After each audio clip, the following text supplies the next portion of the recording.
bahwa pada siang ini Allah masih menganugerahkan pada kita sehat walafiat, menganugerahkan taufik sehingga kita dapat menunaikan kewajiban kita melaksanakan salat zuhur berjamaah. Bapak Ibu, kita akan lanjutkan ngaji beberapa hadis secara tematis. Yang saya siapkan pada siang ini adalah wasiat Rasul SAW kepada Ali bin Abi Thalib. Tapi saya merasa masih punya hutang karena ada satu hadis kemarin berkenaan dengan wasiat Rasul kepada Sayyidina Bilal bin Rabah radhiyallahu anhu yang belum disampaikan, berkenaan dengan orang yang berjuang di jalan Allah, berjihad di jalan Allah, berperang dengan sekuat tenaga dan gagah berani, tapi masuk neraka.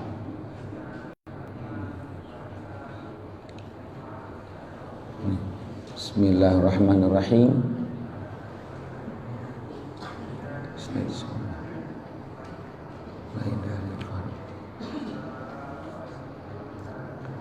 Bismillahirrahmanirrahim. An Nabi Hurairah radhiyallahu anhu qala syahidna ma'a Rasulillah sallallahu alaihi wasallam Khaybar.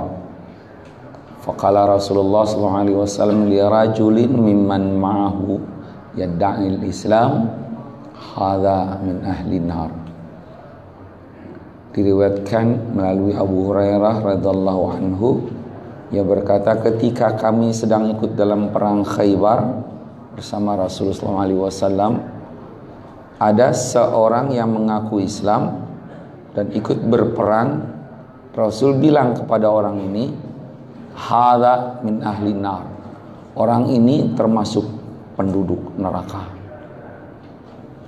Falamma hadaral qital qatala ar-rajulu min nashaddil qital kasurat bil jarah fa athbatathu faja'a rajulun min ashabin nabi sallallahu alaihi wasallam faqala ya Rasulullah ara'aita alladhi tahaddatsa annahu min ahli an-nar qad qatala fi sabilillah min nashaddil qital fa kasurat bil jarah. Ketika terjadi peperangan, ketika perang berkecamuk, genderang perang telah ditabuh, orang tadi rupanya berperang dengan sangat berani, banyak luka di tubuhnya sehingga ia pun roboh. Seorang sahabat datang menemui Rasulullah SAW dan berkata, orang ini seperti hendak mengkonfrontir ucapan Rasul dengan fakta yang terjadi di lapangan. Kata Nabi, orang ini masuk neraka. Kok dia berperang habis-habisan, gagah berani, tak ada rasa takut, sampai banyak luka di tubuhnya dan kemudian terluka parah. Lalu Nabi SAW tidak berubah dari apa yang beliau sampaikan semula. Kata beliau, dia akan masuk neraka. Oh, ini hadis yang satunya. Lalu semua orang ragu dengan apa yang Nabi sampaikan tadi.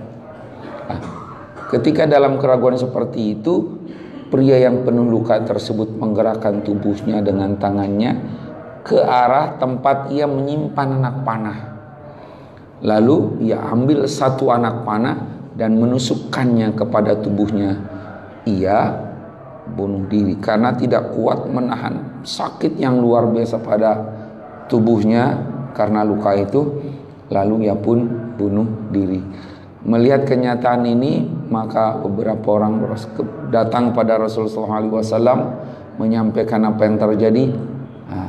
Rasulullah SAW kemudian berfirman, berkata, bersabda kepada Bilal, ya Bilal, qum fa'adzin, la yadkhulul jannah illa mu'min, wa inna allaha la yu'ayyidu hadha ad-din birrajulil fajir, rawahul Bukhari. Ini pesan pentingnya. Nabi sallallahu alaihi wasallam bersabda, Bilal, serukan kepada umat manusia bahwa la yadkhulul jannata illa mu'min. Tidak akan masuk surga melainkan orang yang mukmin, orang yang beriman kepada Allah Subhanahu wa taala. Jadi Bapak Ibu dan Saudara, jangan terprovokasi oleh orang-orang liberal bahwa orang-orang non muslim bisa masuk surga. Ini dalilnya udah jelas ini. La yadkhulul jannata illa mu'min. Percaya sama saya, di banyak kitab suci apapun selain golongan mereka nggak akan masuk surga mereka. Orang Kristen juga menegaskan nggak akan bisa sampai masuk surga kalau tidak punya iman Kristiani. Orang Hindu juga sama begitu. Maka nggak usah dihubung-hubungkan, nggak usah disama-samain. Masing-masing punya jalan sendiri. Yang jelas orang yang masuk surga Allah adalah orang yang mukmin. Orang ini sulit masuk surganya karena dia sudah bunuh diri. Di hadis yang lain disebutkan orang bunuh diri itu nanti di akhirat dia akan disiksa oleh Allah seperti saat mereka bunuh diri. Kalau dia misalnya melukai dirinya, menancapkan pedang dalam tubuhnya, di akhirat disiksanya seperti itu. Saya nggak ngebayangin kalau orang bunuh diri jatuh, sengaja menjatuhkan diri dari ketinggian. Kayak begitu nanti disiksanya di akhirat. Naik ke atas, jatuh, bangun hidup lagi, naik lagi, jatuh, mati, bangun, bangkit lagi, dan seterusnya. Nah, penggalan terakhirnya yang ingin ingatkan kepada kita itu, Innallaha la yu'ayyid hadzal dina birrajulil fajir. Allah Subhanahu wa taala bisa saja mengokohkan agama ini dengan orang yang berbuat dosa.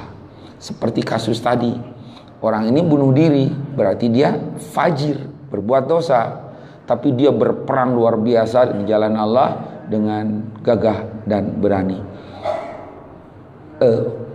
Pesan moral dari apa yang disampaikan Nabi di bagian akhir ini adalah sebaiknya memang kita tidak menghina orang-orang yang berlumur dosa.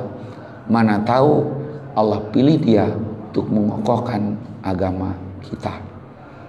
Itulah Bapak, Ibu dan saudara-saudara, nubuwah Rasulullah SAW yang ditunjukkan pada hadis ini.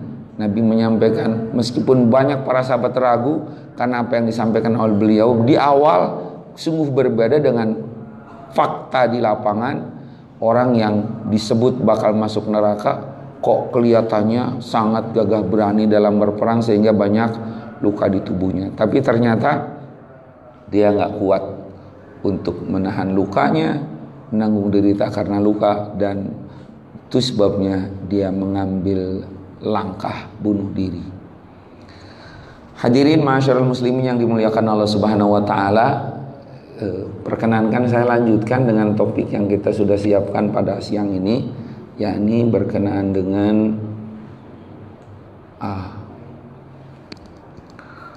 saya kenalkan dulu Sayyidina Ali bin Abi Thalib. Saya yakin Bapak Ibu sudah banyak mengenal sosok ini. Beliau adalah sepupu karena beliau putra Abu Thalib, Rasulullah SAW putra Abdullah. Abdullah dan Abu Thalib itu adik kakak, sama-sama putranya Abdul Thalib. Jadi ini sepupuan, kalau orang Sunda bilang misanan. Tapi Nabi kemudian mengambilnya sebagai menantu. Ada besan, maksud saya musyawarah pernikahan Nabi dengan para hubungan kekeluargaan antara Nabi dengan beberapa sahabatnya, yang termasuk menantu Nabi satu Sayyidina Ali, satu lagi Sayyidina Utsman bin Affan. Tapi Nabi juga menjadi menantu sahabatnya yang mulia. Misalnya Nabi menjadi menantu Abu Bakar Siddiq karena menikah dengan Siti Aisyah. Nabi juga menjadi menantunya Umar bin Khattab karena menikah dengan Siti Hafsah. Dalam Islam, dalam sejarah Islam ada 4 orang setidaknya yang pertama-tama masuk Islam. Awwalu man dakhalal Islam. Dari kelompok pria dewasa Abu Bakar Siddiq. Dari kelompok ibu-ibu emak-emak Siti Khadijah radhiyallahu anha. Dan dari kelompok budak Zaid bin Harithah. Ada juga Bilal bin Rabah. Nah, yang dari anak-anak ini cuman ini nih, Sayyidina Ali. Disebut anak-anak karena menurut riwayat usia beliau ketika masuk Islam itu 10 tahun. Tinggal bersama dengan Nabi dan Siti Khadijah di satu rumah. Sepupuan biasalah, sering tinggal bersama. Nah, satu waktu Ali mendapati Nabi dan Siti Khadijah sedang salat. Ali menunggu mereka selesai salat, lalu nanya, "Apa yang kalian lakukan?" "Kami menyembah Allah." "Apa yang kalian baca?" "Kami baca Quran." Nabi ngajak Ali masuk Islam. Kata Ali, "Ni uridu an adkhulal Islam, lakin ni uridu an atamahal ilal ghad." Saya ingin pelan-pelan, besoklah saya mau musyawarah dulu dengan ayah Abu Thalib. Tapi besoknya beliau datang kepada Nabi, menyatakan masuk Islam, mengucapkan 2 kalimat syahadat dengan berkata, "Saya tidak perlu bermusyawarah dengan ayah untuk masuk Islam. Bagaimana mungkin aku berkonsultasi kepada ayah untuk hal yang sepenting ini?" Itu sebabnya Sayyidina Ali di usia yang sangat muda, beliau 10 tahun, sudah berpikir lebih dewasa dari orang dewasa. Karenanya beliau sering disebut sebagai Sabiyun Rashid, anak kecil tapi berpikir dewasa. Bapak, Ibu, dan saudara-saudara, ada ini kegagahan beliau, keilmuan beliau itu diakui oleh seluruh kaum muslimin. Keadilannya juga luar biasa. Saya kira para penguasa banyak meniru, meneladani sikap Ali bin Abi Thalib. Di banyak buku sejarah disebut kisah beliau sama hakimnya. Seorang penguasa dikalahkan ketika berperkara di depan pengadilan oleh hakim yang dia tunjuk sendiri. Namanya Syuraih. Ali bersengketa dengan seorang Nasrani berkenaan dengan dir'un, baju besi. Ali menganggap itu baju besi dia. Tapi orang Nasrani bilang itu baju besi punya dia. Akhirnya Ali bawa persoalan itu ke pengadilan, dan yang menentukan pengadilan itu adalah, atau yang ditunjuk sebagai hakimnya adalah Syuraih. Syuraih lalu bertanya kepada 2 orang berperkara ini. Kata Syuraih, "Ini baju siapa?" Kata Ali, "Baju besi saya." Kata Nasrani, "Itu baju besi saya." Lalu Syuraih bilang sama Sayyidina Ali, "Ya Ali, halaka min bayyinatin?" Ali, apakah engkau punya bukti bahwa baju besi itu adalah baju besimu? Kayaknya Ali lupa itu ngambil kwitansi, disimpan di Pak Untung, hilang kwitansinya kali gitu. Ali tidak punya bukti bahwa baju besi itu adalah punya dia. Lalu dia bilang, "La ma indi bayinah." Kalau begitu, kata Syuraih, baju besi itu adalah punya orang Nasrani itu. Di luar dugaan banyak orang yang bersengketa dengan Sayyidina Ali itu luar biasa merasa kagum, ajaban. Luar biasa, seorang petinggi khalifah menunjuk ke hakim bernama Syuraih dan bersengketa dengan saya, lalu dia dikalahkan oleh hakim yang dia tunjuk sendiri, dan saya dimenangkan oleh hakim yang ditunjuk oleh Sayyidina Ali. Syuraih lalu masuk Islam. Itulah dakwah Ali, tidak dengan kata-kata tapi dengan perilakunya. Bapak, Ibu, dan saudara-saudara, ini mungkin ada di antara bapak-bapak yang kenal hadis ini. Ini hadis menunjukkan keutamaan Sayyidina Ali di semua lapisan, di semua kelompok. Hadis ini populer. Kata Rasul sallallahu alaihi wasallam, "Ana Madinatul ilmi wa Aliyun babuha. Faman aradal ilma falyati al-baba." Kata Nabi, aku adalah kota ilmu dan Ali adalah pintunya. Siapa yang ingin memperoleh ilmu, ia harus mendatangi pintunya. Bapak, Ibu, dan saudara-saudara, di internet saya lihat, karena saya tertarik dengan Madinatul Ilminya, ada satu kisah seorang mahasiswa, saya lupa dia berasal dari mana, tapi belajar di Islamic University di Kuala Lumpur, Al-Jamiah Al-Islamiyah Islamic International University, UIA itu. Diajari sama dosen-dosennya berkenaan dengan hadis ini. Mereka kebingungan karena perselisihannya luar biasa. Lalu nulis surat kepada Dr. Qaradawi. Penjelasannya ini yang membuat saya agak sedikit tenang. Di kalangan orang Syiah, ini hadis dianggap sebagai hadis kuat. Dan mereka dengan hadis ini dan hadis-hadis yang lain menunjukkan bahwa atau berdalil bahwa Ali lah yang paling pantas menjadi khalifah. Dr. Yusuf Qaradawi kemudian menjelaskan secara detail berkenaan dengan kualitas hadis ini. Di kalangan ulama-ulama Sunni, hadis ini dianggap munkar, bahkan dianggap palsu. Munkar itu artinya hadis ini diriwayatkan oleh rawi yang senang berbuat maksiat, bahkan dianggap sebagai palsu. Jadi saya sering dengar ini ada ustadz sering ngutip hadis ini, ternyata memang kualitasnya nggak ditelusuri. Hadis ini tidak ditemukan di hadis manapun. Satu-satunya yang menyebutkan hadis ini adalah Imam Tirmidzi dengan dalil dengan redaksi bukan seperti ini, ana darul hikmah, gitu aja. Tapi periwayatnya itu rata-rata yang tidak bisa dipertanggungjawabkan alias palsu atau semi palsu. Tapi beliau menegaskan ini tidak menunjukkan bahwa kita tidak mengakui keutamaan Sayyidina Ali dalam ilmu dan hikmahnya. Bapak, Ibu, dan saudara-saudara, kita masuk ke wasiat Nabi sallallahu alaihi wasallam kepada Sayyidina Ali bin Abi Thalib. Simpel, ringan, tapi saya kira ini menegaskan banyak ayat yang menyuruh kita. Pertama, Ali bin Abi Thalib radhiyallahu anhu qala li Rasulullah sallallahu alaihi wasallam, "Qulillahumma dini saddidni." Kata Sayyidina Ali, Rasul mengajarkan kepadaku, Ali, baca doa ini, Allahumma hdini wasaddidni.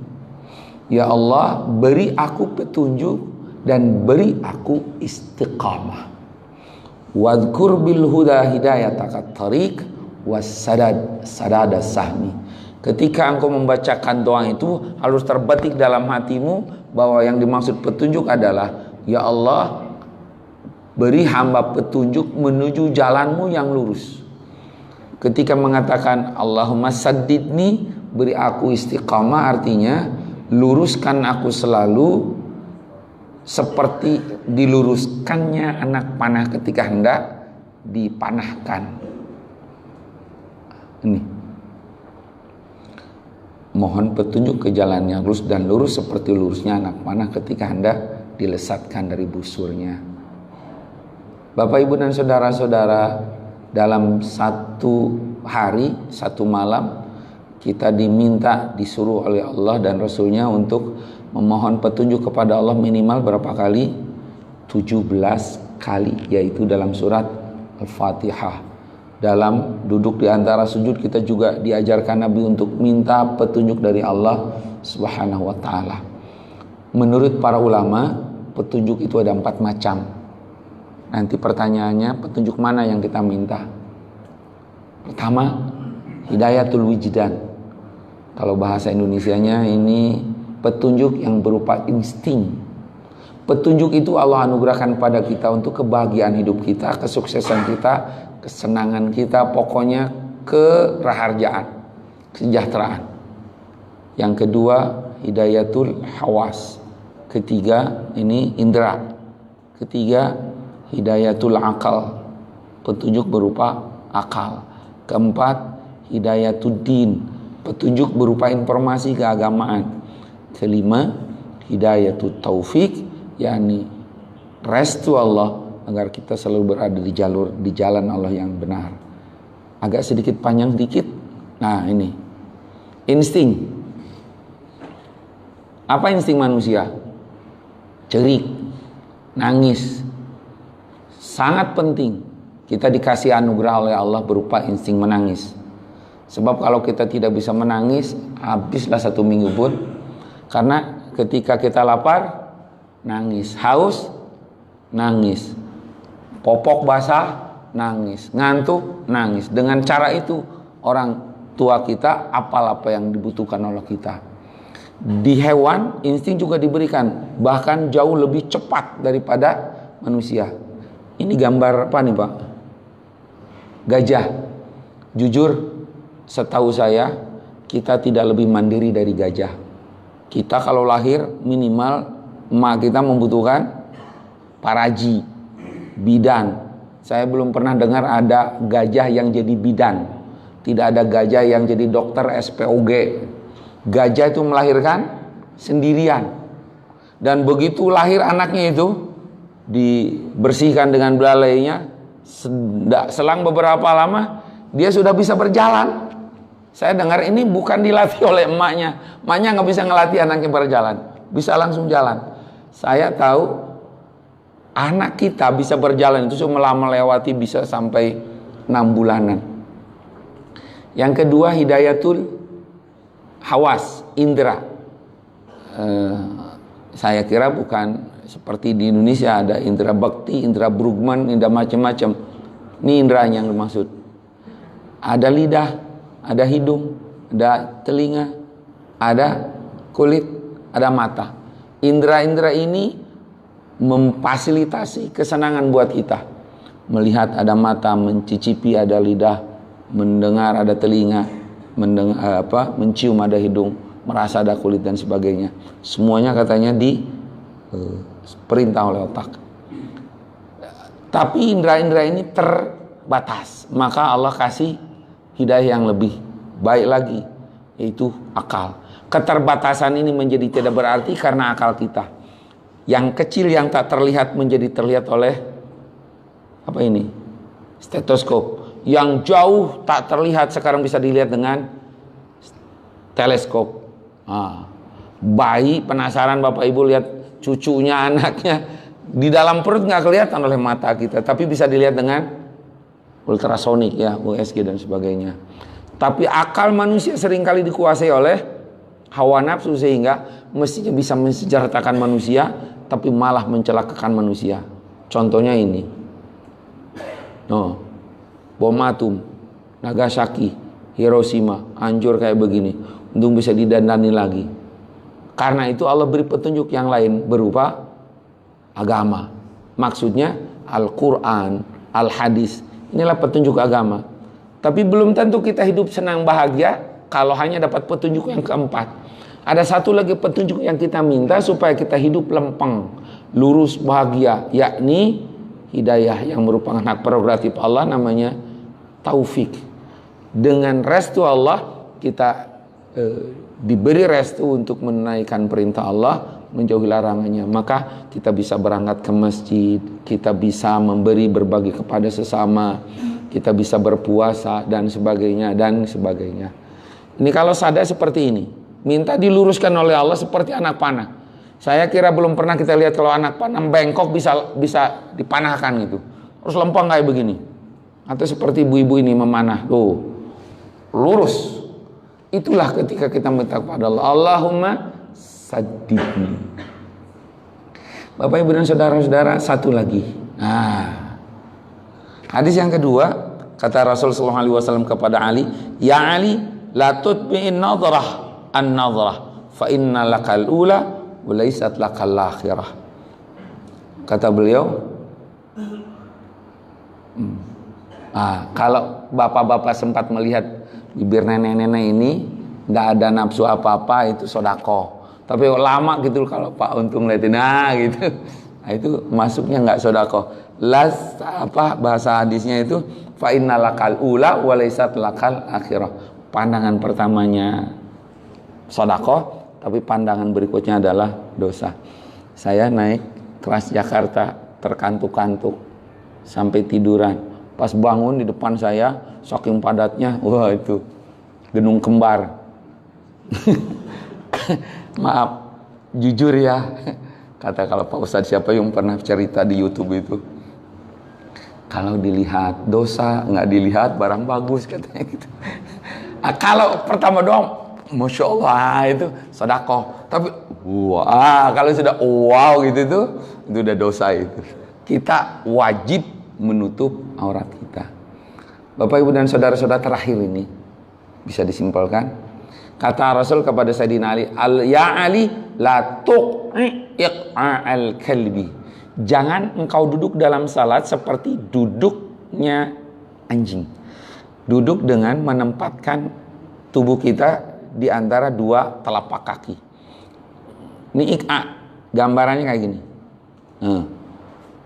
Kayak diulang-ulang. Hilang lagi. Nah, bapak-bapak lihat, di duduk iftirash itu artinya duduk tahiyat awal.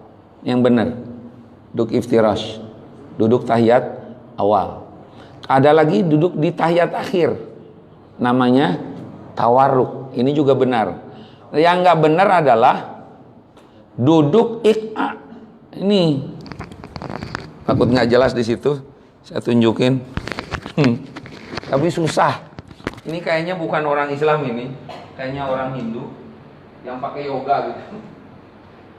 Nggak ada saya kira orang berpesona. Allah. Ini yang nggak dibolehkan. Ini tahiyat awal, ini tahiyat akhir. Kalau gini nggak ada. Ini yang dilarang oleh Rasulullah. Ngapain lagi gini-gini? Candel-candel ya, sakit juga lututnya ya. Itulah yang diwasiatkan oleh Rasulullah SAW kepada Sayyidina Ali. Mudah-mudahan bermanfaat meskipun singkat. Hadanallahu wa iyyakum ajmain. Kita tutup dengan doa tutup majelis. Subhanakallahumma wa bihamdika asyhadu an la ilaha illa anta astaghfiruka wa atubu ilaik. Assalamualaikum warahmatullahi wabarakatuh.